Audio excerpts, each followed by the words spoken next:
간첩이라고 자백하고 자살했다는 한 씨. 뉴스타파는 이 사람에 대해 오래 취재했지만 성이 한 씨라는 것 외에는 알 수 없었습니다. 경찰은 한 씨의 방에 설치되어 있었던 CCTV도 확인하지 않았습니다. 그의 가족이 어디 있는지, 그의 죽음이 통보됐는지도 국정원은 말하지 않습니다.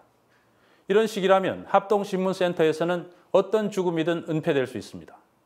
유성 씨의 동생 유가려 씨도 자살을 시도했습니다. 간첩이어서가 아니라 자백하라는 수사관들의 압박을 견디기 어려웠기 때문입니다. 어렵게 뉴스타파에 자신의 경험을 털어놓은 다른 피해자들 중에서도 자살 시도자는 쉽게 찾아볼 수 있었습니다. 도대체 이들이 사람을 어떻게 다루길래 이런 일이 생기는 걸까요? 신동윤 PD가 취재했습니다. 북한에 가족이 있어 익명을 요구한 조모 씨는 지난 2012년 1월 한국에 입국하자마자 중앙합동신문센터에 수용됐습니다. 독방에 이게 들어가는 문이고 그곳에서의 3개월은 그녀에게 큰 상처를 남겼습니다. 툭 들어와서 대기실이라는 데 우리 다 처였고 우리를 데리고 다니는 분들은 다 나이 오랬어요. 30대 40대인데 반말하니까 재수가 없더라고요. 입소 첫날부터 국정원 직원들은 고압적인 태도를 보였습니다. 반말은 일상적이었습니다. 심지어 북한 사회처럼 옆 사람과 말도 못하게 하는 등의 심한 통제가 있었다고 말합니다. 너희들은 그저 100번 지나가도 100번 있어. 그다음 곁사람과 말하지 말라. 뭐 그다음에는 그저 어쨌든 북한에 구리장에 있을 때 옛사람 말하지 마. 그래서 그거 비슷하더라고요. 네. 조 씨는 옆 사람과 말했다는 이유로 벌을 받기도 했다고 합니다. 내 들어오는 문 아예 열어둬서 복도에서 선생님 잘못했습니다. 다시 안 그러겠습니다. 계속 이렇게 마이크에다 말한단 말이에요. 그래 무슨 거 잘못했는가 말하지 말라. 옆 사람과 말하지 말라는 거 말했어요. 선생님 잘못했습니다. 다시는 안 그러겠습니다. 잘못해서 알았어 하면 문을 철컥 열어줘서 내 방으로 들어가는 일이 다 있었어요. 범죄자 취급을 받으면서 탈북을 후회한 적도 있었다고 합니다. 나는 그저 그 어디에 가도 죄인은 죄인이구나. 범죄자구나. 범죄자구나. 그 어느 새 땅을 밟아도 우리는 그저 어디 가도 인정 먹고 이런 취급을 이런 걸 받아야 되겠구나. 그래서 이 죄를 받는 거 제 땅에서 이미 받은 북한에서 제 땅에서 군항 받고 살았을 것 이런 생각이 들더라고요. 심지어 국정원 직원은 돈을 줄 테니 동료 중에 간첩을 찾아내라는 요구까지 했다고 합니다. 동료들 어간에 무슨 말 한 게 없나? 거기 조금이라도 우신가는 말하면 5억을 주겠다. 이런 말 하니까 이게 뭐야? 야 이거 경계해야 되겠다. 말을 삼가야 되겠다. 이런 감을 딱 느끼더라고요. 말끝마다 5억을 주겠다. 간첩으로 야 여기서 너네 간첩만 색칠해라. 5억을 주겠다. 본격적인 조사가 시작되면서 조 씨는 독방으로 옮겨졌습니다. 조 씨가 언제 끝날지는 알려주지 않았다고 합니다. 식사는 물론 물 마시는 것도 국정원 직원의 통제를 받았다고 말합니다. 조 씨는 열흘 동안 독방에 갇힌 상태에서 자신의 이력을 반복해 진술해야 했습니다. 너 자꾸 썩일수록 넌 더 이상해. 너 그러니까 나는 처음에 나 썩이겠는데 뭘 썩여? 난 뭐 한 게 없다 막 대들었거든. 그러니까 없어 하면 좋아. 그다음에 말 더 막 없어 하고는 그다음 나 방 안에다가 갖다 또 쳐였고 내 방에 그다음에 한 이틀 동안 안 찾더라고요. 막 속이 타더라고요. 나는 여기서 말 아예 하면 그 야들이 이거 나를 뭐 이런데 감옥이라든가 난 감옥 교도소나 이런 데를 그런 데를 보내는자 그랬지 않은가 이런 생각 들어. 자꾸 그래 난 또 왜 이런 거 뭐 자꾸 술수로 말 딱지 붙여서 뭐 어찌자가 아야 하는가 그런 감을 느끼더라고요. 사실은 조사를 하는 사람은 우월한 지위 아닙니까? 예. 이제 사실은 뭐 존중해주고 뭐 이런 게 아니죠. 너 향후에 이렇게 안 하면 향후에 무슨 벌 받을 수도 있다. 이런 가능성이란 말이죠. 이게 뭐 형사소송법상의 수사라면은 진술거부권이 당연히 인정되는 것이고요. 그게 아니라 뭐 행정조사라면은 피조사자한테 강제성을 띠질 않아요. 그래서 조사받는 분이 내가 진술하기 싫다 거부하면 그걸 강제할 방법이 없어요. 강제해서도 안 되고. 네. 그래서 그 어떤 진술을 계속 강요하고 얘기해라, 꼭 얘기해야 된다라고 얘기하는 것들은 위법한 조사가 될 가능성이 아주 높죠. 조 씨는 탈북 과정에서 다친 다리 때문에 고통을 겪었습니다. 그러나 아프다는 말조차 꺼낼 수 없었습니다. 나는 내가 다리가 이렇게 다리 절른 것도 이렇게 쩔뚝쩔뚝 절른 것도 아는데 내가 이랬거든. 그 담당 선생 말고 우리 국정원 책임자 뚱뚱한 분 보고 선생님 난 다리 아픕니다. 다리 왜 아파? 나 북한에서부터 이거 아파서 이거 수술하게 돼 있어. 북한이 근데 우리 그게 들려서 그거는 그게 병이 아니야. 가니 그렇게 한마디 말 던진 나부터는 그 다음에 내 여기서 말하면 안 되겠다. 꼼수를 쓰겠구나 이런 감을 주겠구나 해서 그 다음 난 다리 아프다 말은 안 해서. 결국 조 씨는 3개월 후 합신센터를 나와서야 다리 수술을 받을 수 있었습니다. 괴사가 진행돼 하마터면 다리를 절단할 뻔했다고 합니다. 4월 달에 가니까 이게 이렇게 됐어. 다리가 괴사됐다고. 예, 다리가 이 다리가 그래서 날 수술한 선생 이 다리 가지고 어떻게 학원까지 왔는가 하면서 날 보고 그러더라. 3개월 동안의 합신센터 수용은 그녀에겐 악몽 그 자체였습니다. 서기 있으면 복도에서 군화 소리가 되게 요란해요. 똑똑. 그 군화 소리 들을 때 어떤 생각 드는지 알아요?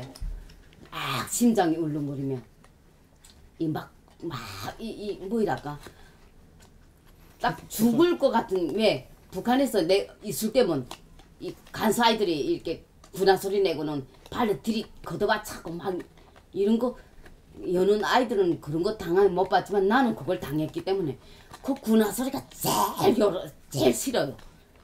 딱똑 하는 소리가 먼 데서 올려. 그때면 이 가심장이 다 쫄아드는 것 같아요.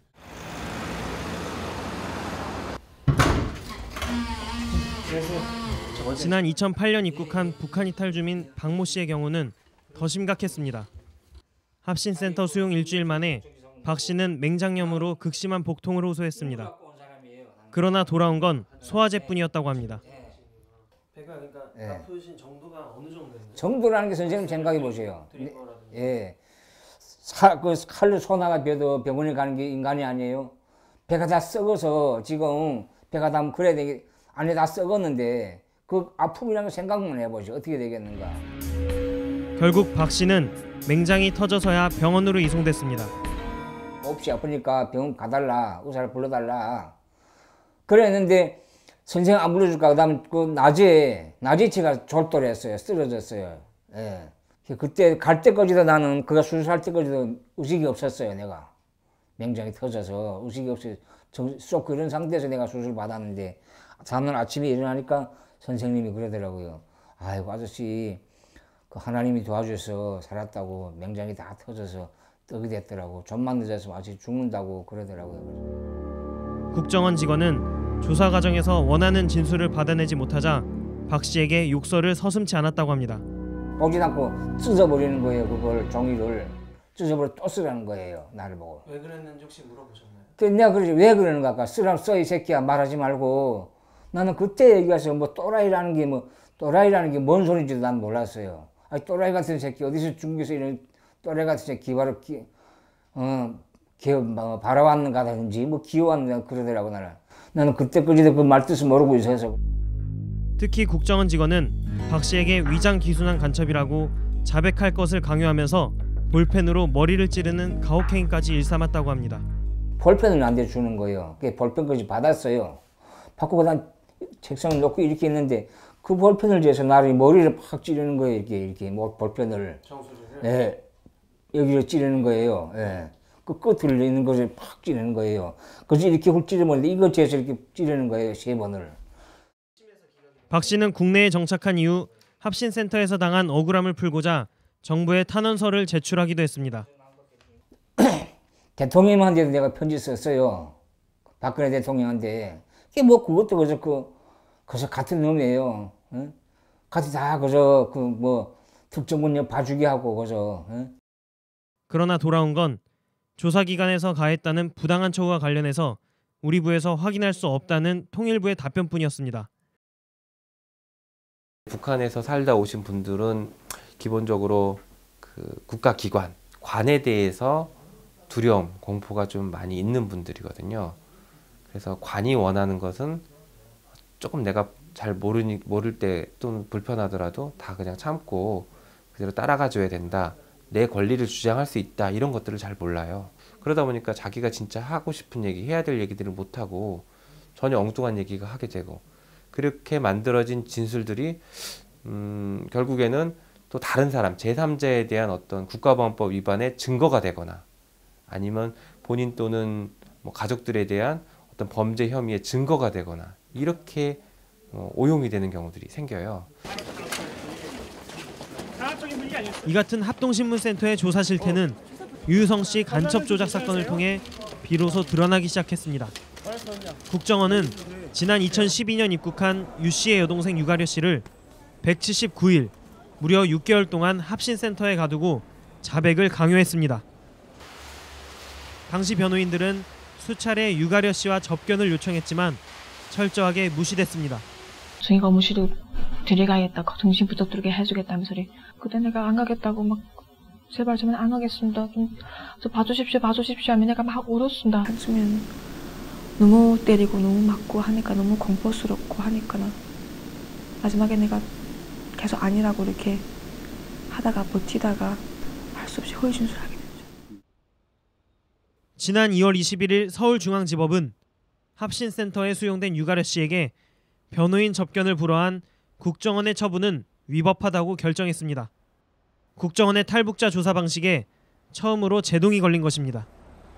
기존의 중앙합동신문센터에서 벌어지는 어떠한 조사나 어떠한 행위들에 대해서도 외부에서 간섭을 못하고 감시를 못했었는데 적어도 형사 절차로 전환되거나 전환되는 과정에 있을 때에는 변호인을 만나서 조력을 받을 수 있는 권리는 보장된다라고 명시적으로 인정을 해주었기 때문에 중앙합동신문센터를 통제할 수 있는 어떤 근거가 마련됐다고 생각됩니다. 조사받으셨을 때 기억하면은 어떤 기억이 가장 먼저 떠오르나요? 나는 다시 여전히 여기 내가 중국에 있다 여기 다시 온다 그러면 여기 다시 안 옵니다. 내가 오고 싶은 생각 전혀 없어요.